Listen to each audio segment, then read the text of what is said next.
اعوذ باللہ من الشیطان الرجیم بسم اللہ الرحمن الرحیم۔ حضرت امام علی بن حسین زین العابدین علیہ السلام کے مجموعہ دعا صحیفہ کاملہ کی دعا نمبر 41۔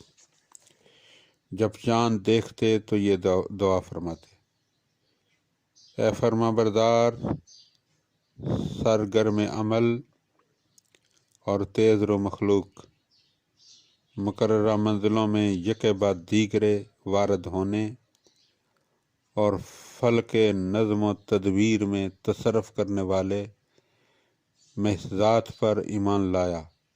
جس نے تیرے ذریعے تاریکیوں کو روشن اور ڈھکی چھپی چیزوں کو آشکار کیا، اور تجھے اپنی شاہی و فرما روائی کی نشانیوں میں سے ایک نشانی اور اپنے غلبہ و اقتدار کی علامتوں میں سے ایک علامت قرار دیا، اور تجھے بڑھنے، گھٹنے، نکلنے، چھپنے، چمکنے، گہنانے سے تسخیر کیا۔ ان تمام حالات میں تو اس کے زیر فرمان اور اس کے ارادہ کی جانب رواں دواں ہے۔ تیرے بارے میں اس کی تدبیر و کارسازی کتنی عجیب اور تیری نسبت سے اس کی صنائی کتنی لطیف ہے۔ تجھے پیش آئند حالات کے لیے نئے مہینے کی کلید قرار دیا۔ تو اب میں اللہ تعالیٰ سے، جو میرا پروردگار اور تیرا پروردگار، میرا خالق اور تیرا خالق، میرا نقش آرا اور تیرا نقش آرا، میرا صورت گر اور تیرا صورت گر ہے، سوال کرتا ہوں کہ وہ رحمت نازل فرمائے محمد صلی اللہ علیہ وآلہ وسلم اور ان کی آل پر،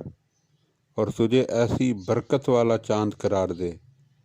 جسے دنوں کی گردشیں زائل نہ کر سکیں، اور ایسی پاکیزگی والا چاند قرار دے جسے گناہ کی کثافتیں آلودہ نہ کر سکیں، ایسا چاند جو آفتوں سے بری اور برائیوں سے محفوظ ہو، سراسر یمن و سعادت کا چاند جس میں ذرا نحوست نہ ہو، اور سراپا خیر و برکت کا چاند جسے تنگی و اسرت سے کوئی لگاؤ نہ ہو، اور ایسی آسانی و کشائش کا چاند کہ جس میں دشواری کی آمیزش نہ ہو، اور ایسی بھلائی کا چاند کہ جس میں برائی کا شائبہ نہ ہو، غرض سر تپا امن، ایمان، نعمت، حسن عمل، سلامتی، اطاعت و فرما برداری کا چاند ہو۔ اے اللہ، محمد صلی اللہ علیہ وآلہ وسلم اور ان کی آل پر رحمت نازل فرما، اور جن جن پر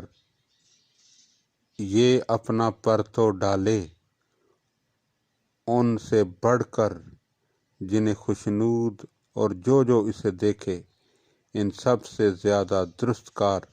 اور جو اس مہینہ میں تیری عبادت کرے ان سب سے زیادہ خوش نصیب قرار دے، اور ہمیں اس میں توبہ کی توفیق دے، اور گناہوں سے دور اور معصیت کے ارتکاب سے محفوظ رکھ،